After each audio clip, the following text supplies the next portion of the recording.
मेरे पास आईओबी के 18,000 शेयर हैं। मेरी एवरेज प्राइस है 12 रुपए 12 पैसे। ओके, 12 रुपए 12 पैसे की बाइंग और 18,000 शेयर है और 46 रुपए पर ट्रेड कर रहा है। 34-35 रुपए का फायदा। बहुत अच्छे लेवल्स पर इनकी एंट्री और क्वांटिटी भी काफी अच्छी है। रवि, ले रहे हैं प्रॉफिट या होल्ड करना है?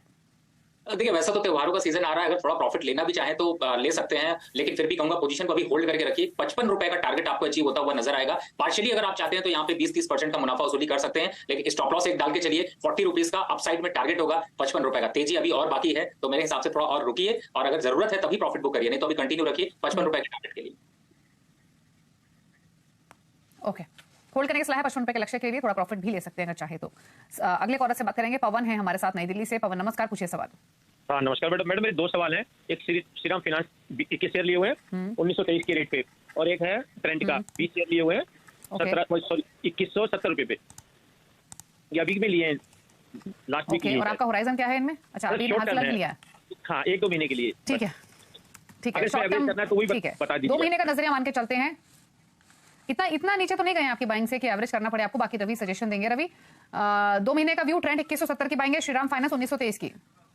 देखिए, फिलहाल तो दीपाली जी मुझे लगता है ट्रेंड के अगर चार्ट को एनालाइज करने की कोशिश करें तो इस समय जो सपोर्ट है वो लगभग 2000 के पास दिखाई दे रहा है, और दूसरा जो सपोर्ट है वो थोड़ा और नीचे में देखते हैं तो 1950 का दिखाई देता है। हालांकि थोड़ा सा प्रॉफिट बुकिंग हावी हो सकती है, पैनिक होने की जरूरत नहीं है और इस पोजीशन को होल्ड रखिए। टारगेट होगा इसका 2250 रुपए का। दूसरा जो आपका श्रीराम फाइनेंस है, इससे जरूर कहूंगा कि थोड़ा इंट्राडे चार्ट खराब हो रहा है तो थोड़ी प्रॉफिट बुकिंग गहरा सकती है। टारगेट 1620 और 1650 के आ सकते हैं। यहाँ पर शॉर्ट टर्म जो है चार्ट वो भी खराब थोड़ा दिखाई दे रहा है, तो एक बार को इस स्टॉक से निकल जाइए। इसकी जगह अगर आपको दूसरा स्टॉक लेना है तो आप चाहे तो बैंकिंग काउंटर में से स्टॉक चूज कर सकते हैं। बैंक ऑफ बड़ौदा आप ले सकते हैं, या अभी हमने चर्चा करी आईओबी की, आप उसको अपने पोर्टफोलियो में शामिल कर सकते हैं। फिलहाल इस स्टॉक से एक बार एग्जिट होइए। ओके, चलिए, सजेशन रही आपकी दोनों ही होल्डिंग्स पर। बात करते हैं अगले कॉलर से, और हमारे साथ सवाल पूछने के लिए मधु केजरीवाल दिल्ली से मौजूद है। मधु नमस्कार, बताइए क्या सवाल है आपका?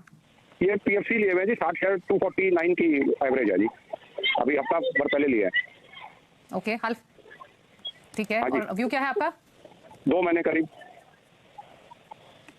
ओके, 2 महीने का व्यू, पीएफसी 250 के लेवल पे खरीदा, 10 रुपए नीचे फिलहाल। बताइए क्या सजेशन? देखिए, 2 महीने के हिसाब से अगर देखते हैं तो मुझे ऐसा लगता है कि थोड़ा सा प्रॉफिट बुकिंग हावी हो सकती है, लेकिन बट लॉन्ग टर्म पे इस पोजीशन को अभी आपको होल्ड रखना चाहिए, क्योंकि यहाँ पर 240-235 का जो लक्ष्य है इसके बीच में थोड़ा कंसोलिडेट कर सकता है। शॉर्ट टर्म इस समय देखें तो चार्ट भी अच्छा लग रहा है, लॉन्ग टर्म के हिसाब से डेली चार्ट काफी अच्छा दिखाई दे रहा है। 200 डीएमए की स्टॉक ऊपर चल रहा है, आरएसआई सपोर्ट कर रहे हैं, तो मुझे लगता है पोजीशन होल्ड करिए, जल्दबाजी मत करिए। ये स्टॉक के फंडामेंटल भी स्ट्रॉन्ग है और चार्ट पर भी अच्छा लग रहा है, तो चाल तो आएगी, लेकिन थोड़ा सा आपको रिस्क दिखाई दे रहा है। 230 के स्टॉप लॉस से बने रहिए। 270 रुपए के टारगेट आपको देखने को मिलेंगे, लेकिन थोड़ा 2 महीने नहीं, थोड़ा सा बढ़ाना पड़ेगा। 4-6 महीने के आसपास का टाइम रखिएगा तो आपको अच्छा मुनाफा होगा। ओके, बात करते हैं अगले कॉलर से। महेंद्र पटेल अहमदाबाद से है। महेंद्र जी नमस्कार। नमस्कार मैम, मेरे पास साइंस के 100 शेयर है 1724, और रमा स्टील ट्यूब है 2000 शेयर 35 रुपये। 2000 शेयर रामा स्टील के 35 के भाव पे, और दोनों में होराइजन क्या है आपका? 2 महीना। ओके, 2 मंथ्स का व्यू है। रामा स्टील ट्यूब्स 35 की बाइंग 19 लेवल्स के आसपास है। दूसरा साइंस 1720। बताइए क्या सजेशन? देखिए, सबसे पहले साइंट की बात कर ले तो मुझे लग रहा है थोड़ा सा आपको अभी लॉस और देखना पड़ सकता है। स्टॉक में थोड़ा करेक्शन अभी यहाँ पर और आएगा। 1680 के पास स्टॉक क्लोज हो रहा है, लेकिन इसमें अभी गिरावट बढ़ेगी और 1550 तक के लक्ष्य आ सकते हैं। तो अगर आप इस रिस्क से बने रहना चाहते हैं तो आप बिल्कुल यहाँ पर होल्ड करें, नहीं तो वैसे सजेशन होगा कि आप एग्जिट कर जाएं, क्योंकि स्टॉक में थोड़ा अभी गिरावट का ट्रेंड दिखाई दे रहा है। दूसरा स्टॉक आपका रामा स्टील ट्यूब्स है। देखिए, चार्ट पर तो स्ट्रक्चर उसका भी खराब लग रहा है, क्योंकि ऊपरी लेवल से अगर मैं देखता हूं तो इसने हाई बनाया था लगभग 44 रुपए का, और वहां से ये स्टॉक गिरता जा रहा है। अभी नहीं है, क्योंकि अगर ये 34 रुपए के नीचे गया ये स्टॉक तो एक बार वापस से 30 से 28 रुपए के पास पहुंचता हुआ नजर आएगा। तो थोड़ा सा यहाँ पर आप वेट कर लीजिए। अभी फिलहाल अगर बाइंग है तो एक बार दोनों पोजीशन से एग्जिट करिए। दूसरे स्टॉक्स जो हमने अभी रिकमेंड किए हैं आप उनकी तरफ जा सकते हैं, या फिर आप सीएनबीसी आवाज को फॉलो करें और स्टॉक्स में निवेश करें। ओके, बात करते हैं अगले कॉलर से, और सवाल पूछने के लिए रिद्धि झांगरा गुड़गांव से हमारे साथ हैं। रिद्धि, गुड इवनिंग, बताइए सवाल। हाँ जी, good evening ma'am. Ma'am actually मेरे पास मैम 2 शेयर है मैम। एक तो अतुल ऑटो है 606 पे मैम बाइंग करी थी, 67 शेयर है, और एक है मैम पटेल इंजीनियर जो मैंने 52.50 पर 300 लिए हैं मैम, 300। तो मैम इनके बारे में मैम पूछना था आपसे। ओके, क्या इन्वेस्टमेंट है आपकी या लॉन्ग टर्म है, क्या व्यू है? मैम ये अप टू दिसंबर तक तो है, इस मंथ मतलब इस साल में तो मुझे रखने हैं ये। ठीक है, 3 महीने का व्यू मान के चलते हैं अगर दिसंबर तक की बात। हाँ पटेल इंजीनियरिंग 52 रुपए की खरीदारी, अतुल ऑटो 606। अतुल ऑटो थोड़ा सा नीचे है और पटेल इंजीनियरिंग इनके भाव पर ही है। क्या करे रवि दोनों स्टॉक्स में? देखिए, सबसे पहले अतुल ऑटो की बात करें तो पिछले 2 महीने में ये स्टॉक 300 से सीधे 600 हो गया है, तो आप समझ सकते हैं कि डबल स्टॉक हुआ है, तो थोड़ी प्रॉफिट बुकिंग आएगी। थोड़ा पैनिक हो सकता है यहाँ पर थोड़ी प्रॉफिट बुकिंग की वजह से, लेकिन घबराने की जरूरत नहीं। स्टॉक का स्ट्रक्चर अच्छा है और जब तक स्टॉक अभी 560 के ऊपर चल रहा है तब तक इस पोजीशन को होल्ड करके रखना चाहिए। टारगेट होगा 645 और 650 रुपए का। तो अभी फिलहाल तो इस स्टॉक को रखिए होल्ड और इसको अभी एग्जिट करने की जरूरत नहीं है। पटेल इंजीनियरिंग की बात कर लें तो इस स्टॉक में भी अच्छा खासा कंसोलिडेशन देखने को मिल रहा है। चार्ट स्ट्रक्चर बहुत अच्छा है। 30 रुपए से स्टॉक जो है वो इस जून जुलाई में स्टॉक 30 रुपए का था, अप साइड में 60 रुपए गया और 60 रुपए से थोड़ा करेक्ट हुआ है। अब चार्ट स्ट्रक्चर इसलिए ज्यादा अच्छा दिखाई दे रहा है, तो मुझे लगता है अभी आप पोजीशन को होल्ड रखिए। स्टॉप लॉस इसमें डालना है तो आपको डालना पड़ेगा 48 रुपीज का, टारगेट होगा 65 रुपीज का। तो मुझे लगता है कि आपको दोनों पोजीशन अभी होल्ड करनी चाहिए। समय बिल्कुल दीजिए। थोड़ा सा मार्केट में पैनिक सिचुएशन जब आती है तो लोग डरते हैं, लेकिन बट ये स्टॉक्स ऐसे हैं जो कि फंडामेंटली भी स्ट्रक्चर अच्छा है, टेक्निकल पे लेवल्स अच्छे हैं, चार्ट अच्छा है, शॉर्ट टर्म और लॉन्ग टर्म दोनों चार्ट अच्छे हैं, होल्ड करके रखिए। ओके, चलिए ये सजेशन रहा आपकी दोनों ही होल्डिंग्स पर। बात करते हैं अब मितेश बयानी से, द्वारका से हमारे साथ कनेक्टेड है। मितेश जी गुड इवनिंग, बताइए सवाल। ये मेरे पास 3 स्टॉक्स है। Punjab national bank 1000, yes bank 5000 Okay. और Suzlon energy 20000। Okay, PNB 60 rupees की बाइंग बताई आपने, और इसके अलावा दूसरा स्टॉक कौन सा बताया आपने? यस बैंक है 17 रुपए में 5000 और सुज़लोन एनर्जी 9 क्या रुपए सजेशन में। दोनों स्टॉक्स पर? यस बैंक इनके बाइंग प्राइस पे ये मैं पीएनबी और यस बैंक पर आए ले लेती हूँ, 2 स्टॉक्स ही ले लेते हैं, और भी क्वेरीज है हमारे पास। साथ ही पीएनबी 60 की बाइंग, क्या सजेशन दोनों शेयर्स पर? देखिए इसमें थोड़ी प्रॉफिट बुकिंग अभी दीपाली जी देखने को मिल सकती है। अगर आप ट्रेडिंग प्रोस्पेक्ट से हैं तो एक बार को यहाँ पर प्रॉफिट बुक कर लीजिए। वापस से आपको 70 और 72 के लेवल पे मिलेगा तो फिर से खरीदारी कर लीजिएगा। छोड़िएगा नहीं स्टॉक को, उस लेवल तक वापस गिरावट थोड़ी सी आ सकती है। चार्ट हालांकि अप ट्रेंड में, लेकिन ये टेक्निकल यहाँ पर थोड़े से जो है वो प्रॉफिट बुकिंग दिखा रहे, तो आप यहाँ पर एक बार को प्रॉफिट बुक कर लीजिए। दूसरा स्टॉक आपने यस बैंक बताया। देखिए यस बैंक में इस समय या आगे भी बहुत अच्छा कोई स्ट्रक्चर यहाँ पर दिखाई नहीं देता है, तो अगर आप लॉन्ग टर्म के लिए रखते भी हैं तो सिर्फ आपका स्टॉक मार्केट पे इन्वेस्टमेंट बना रहेगा, बट मुझे लगता नहीं कि बहुत ज्यादा प्रॉफिटेबिलिटी आपको मिल पाएगी। तो अगर आपको फेवरेट है तो आप इसके 15 रुपए के स्टॉप लॉस से आप कैरी करके रखिए, लेकिन मेरा सजेशन होगा कि इस स्टॉक की जगह आप दूसरे स्टॉक्स की तरफ मूव कर जाइए। मैंने अभी यहाँ पर कई स्टॉक्स रिकमेंड किए, बैंक ऑफ बड़ौदा रिकमेंड किया है, यूको बैंक आप ले सकते हैं, ये ज्यादा अच्छे स्ट्रक्चर्स दिखाई दे रहे हैं। फिलहाल यस बैंक बहुत ज्यादा लॉन्ग टर्म के लिए रखने के लिए अच्छा नहीं है। बात करते हैं अब जेके शर्मा से, अगले कॉलर है हमारे साथ कनेक्टेड सवाल पूछने के लिए दिल्ली से। शर्मा साहब नमस्कार, बताइए सवाल। नमस्कार मैडम। मैडम मेरे पास एक इंफीबीम के पूछिए शेयर क्या? है, उसमें मेरे को इन्वेस्टमेंट 1 ईयर प्लस हो गया मैडम। वहाँ पे 25 रेट में लिया है मैंने और 11,850 शेयर है। उसके बाद एक और मेरे पास जंप नेटवर्क, उसके 85,000 है, वो मैंने 3 रुपए 31 पैसे में लिए हुए हैं। और BEL के लिए 2000। ओके, इसके बारे में थोड़ा डिस्कस करना था। बाकी ठीक है, तो पहले तो इन्फीबीम पर आए। यहाँ पर ऑलमोस्ट 12,000 स्टॉक्स 25 रुपए की खरीदारी है। स्टॉक 19 रुपए पर ट्रेड कर रहा है। BEL 134 में इन्होंने खरीदा हुआ है। पहले तो इन 2 स्टॉक से बताइए क्या सजेशन रहेगा आपका रवि? देखिए इन्फीबीम आज अगर देखें तो बहुत अच्छा ट्रेंड इसमें वापस निकला। फंडामेंटल थोड़ा न्यूज का एक इंपैक्ट आया, लेकिन टेक्निकल चार्ट पे अभी कंसोलिडेशन मोड में है, तो फिलहाल यहाँ पर होल्ड करने की राय होगी।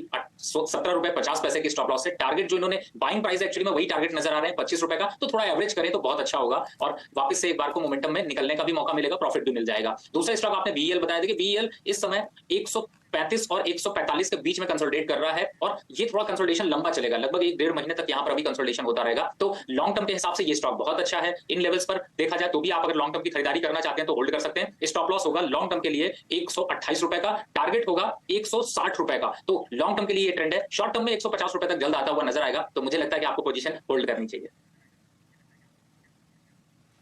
ओके, चलिए ये रही सजेशन आपके लिए। अगले कॉलर से कनेक्ट करेंगे। SK शर्मा भीलवाड़ा से हमारे साथ हैं। शर्मा साहब नमस्कार, बताइए आपके पास कौन सा स्टॉक है? नमस्कार मैडम। नमस्कार। मेरे पास एक तो शिपिंग कॉर्पोरेशन इंडिया के 250 शेयर है 100 की रेट पे। इसको क्या होल्ड करूं या अभी प्रॉफिट बुक करूं? एक रिको ऑटो पे भी जानकारी लेनी थी। इसका 150 शेयर है शिपिंग कॉर्पोरेशन ऑफ इंडिया में। हाँ जी, हाँ जी। और दूसरा स्टॉक कौन सा बताया आपने? रिको ऑटो 85 की बाइंग है, 150 शेयर। रिको ऑटो दोनों आपकी इन्वेस्टमेंट है? हाँ जी, हाँ जी, इन्वेस्टमेंट।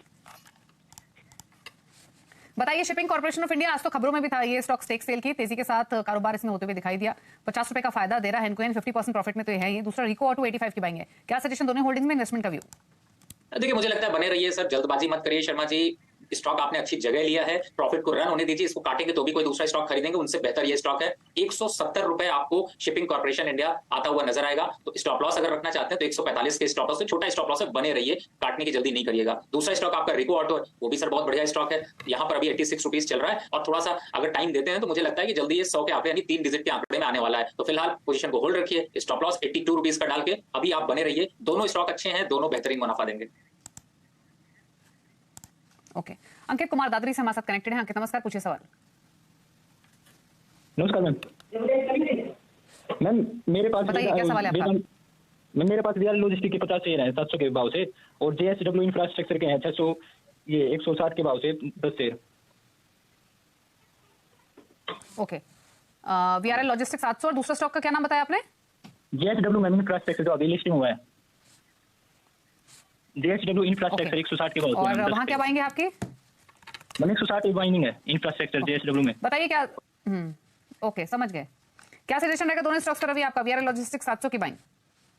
देखिए फिलहाल तो वीआरएल लॉजिस्टिक का भी चार्ट स्ट्रक्चर यहाँ पर अच्छा है, मुझे लगता है पोजीशन को बिल्कुल होल्ड रखिए। 686 रुपए का इस समय क्लोज हुआ है, लेकिन मुझे ऐसा लगता है कि अप साइड में यहाँ से अभी 750 और 780 रुपए तक आता हुआ नजर आएगा। थोड़ी प्रॉफिट बुकिंग है, मार्केट में थोड़ी घबराहट दिखाई दे रही, लेकिन ये स्टॉक अच्छा है, बिल्कुल होल्ड करके रखिए, काटने की जरूरत नहीं है। दूसरा आपने जेएसडब्ल्यू इंफ्रा बताया, जो कि मेरे ख्याल से शायद आपने आईपीओ पे लिया है, तो अभी फिलहाल तो मेरे हिसाब से एक बार को आप चाहे तो यहाँ पर थोड़ी मुनाफा वसूली कर सकते हैं, क्योंकि अच्छी लिस्ट हुई है और थोड़ा सा यहाँ पर करेक्शन के साइन दिखा रहा है, वापस से एक बार 148 145 तक आता हुआ नजर आ रहा है, तो इसमें एक बार मुनाफा वसूली कर सकते हैं अगर सिर्फ यहाँ पर प्रॉफिट गेन का है। अदरवाइज लॉन्ग टर्म के हिसाब से एक बार करेक्ट होने के बाद वापस चढ़ेगा, लेकिन उसका चढ़ने का इंतजार नहीं करिए, एक बार मुनाफा निकाल लीजिए।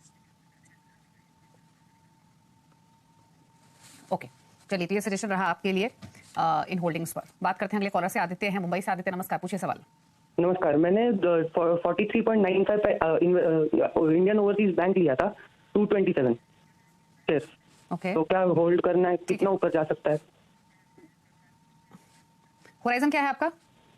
होराइजन मतलब लॉन्ग टर्म नहीं है, शॉर्ट टर्म के लिए लिया था। कितने समय रख सकते हैं स्टॉक को? ऐसा कुछ नहीं, जितना ऊपर जाएगा उतना चलेगा।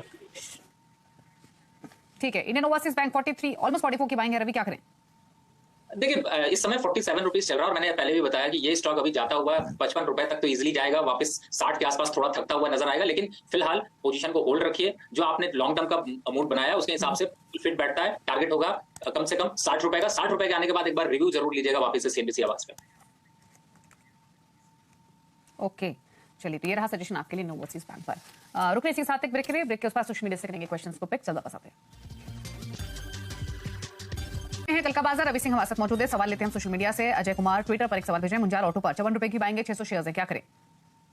देखिए अभी फिलहाल अगर मुंजाल ऑटो के चार्ट को देखते हैं तो थोड़ी सी प्रॉफिट बुकिंग इस गिरावट में जरूर देखने को मिली है। मुझे लगता है कि अभी फिलहाल तो आपको अपनी पोजीशन होल्ड करके रखनी चाहिए, क्योंकि यहाँ पर 53 के नीचे के अभी टारगेट नहीं आएंगे और अपसाइड में अगर देखते हैं तो मुझे लगता है वापस से आपको 62 64 के टारगेट देखने को मिलेंगे। तो पोजीशन को होल्ड रखिए, जल्दबाजी मत करिए और अभी लंबा चलने दीजिए, अच्छा प्रॉफिट देगा ये। सोनू कुमार एक सवाल भेज रहे हैं, 1 महीने का व्यू है इनका, बजाज फिनसर्व पर ये राय लेना चाहते हैं, क्या प्राइस आउटलुक रहेगा 1 महीने के पर्सपेक्टिव से बजाज फिनसर्व पर?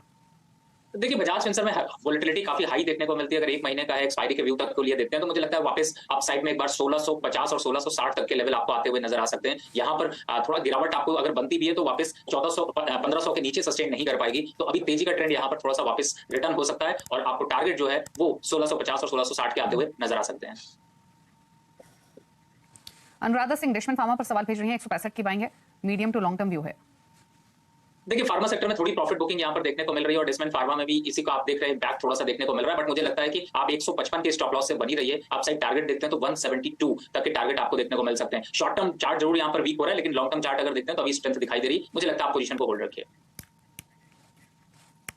ओके, चलिए, तो पोजीशन होल्ड करने की सलाह है इस स्टॉक में। चलिए, सवाल इतने लेंगे। शुक्रिया रवि शो में आने के लिए, सभी क्वेरीज को आंसर करने के लिए। Thank you so much. Quickly कोई क्लोजिंग कमेंट? बिल्कुल, मार्केट में कल वोलेटिलिटी थोड़ी ज्यादा होगी, सोच समझ कर निवेश करें और कॉल और पुट की साइड से चलने वाले बाय करके चलें। और जिन भी स्टॉक्स की मैंने चर्चा की है उनमें मेरी कोई भी पोजीशन नहीं है, क्लाइंटों को ऐसे सजेशंस दिए हैं। शुक्रिया आपका शो में आने के लिए। उसी के साथ कल का बाजार में इतना ही। ब्रेकफास्ट पर भी खबर जारी है सीबीसी आवाज पर। नमस्कार।